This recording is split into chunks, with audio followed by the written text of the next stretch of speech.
বিসমিল্লাহির রাহমানির রাহিম। সূরা আর রহমান। আয়াত 29।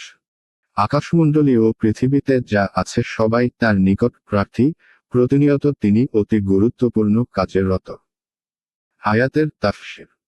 আকাশমণ্ডলী ও পৃথিবীতে যা আছে সবাই তার নিকট প্রার্থনা করে।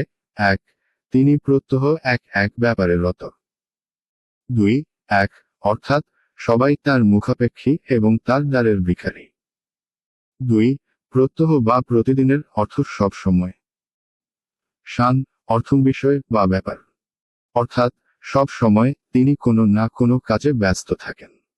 কাউকে রোগী বানাচ্ছেন, কাউকে রোগ থেকে মুক্ত করছেন, কাউকে ধনী করছেন, আবার কোনো ধনীকে দরিদ্র করছেন, কোনো ভিখারিকে রাজা বানাচ্ছেন, কোনো রাজাকে বানাচ্ছেন ভিখারি, কাউকে উচ্চ মর্যাদায় উন্নীত করছেন, আবার কাউকে অধঃপতনে পাতিত করছেন, কাউকে অস্থি থেকে নাস্তি এবং নাস্তি থেকে অস্থি করছেন ইত্যাদি।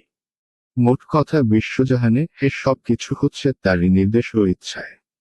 দিবারাত্রির কোনো মুহূর্ত এমন নেই যা তার কর্ম সম্পাদন থেকে খালি থাকে। আয়াত 30। সুতরাং তোমরা উভয়ে তোমাদের রবের কোন অনুগ্রহ অস্বীকার করবে?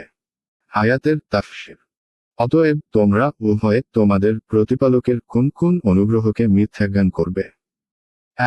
এক আর অতি মহান এই সত্তার প্রতি মুহূর্তে বান্দাদের যাবতীয় কার্যকলাপের ব্যবস্থাপনা করতে থাকা তার একটি বড় অনুগ্রহ।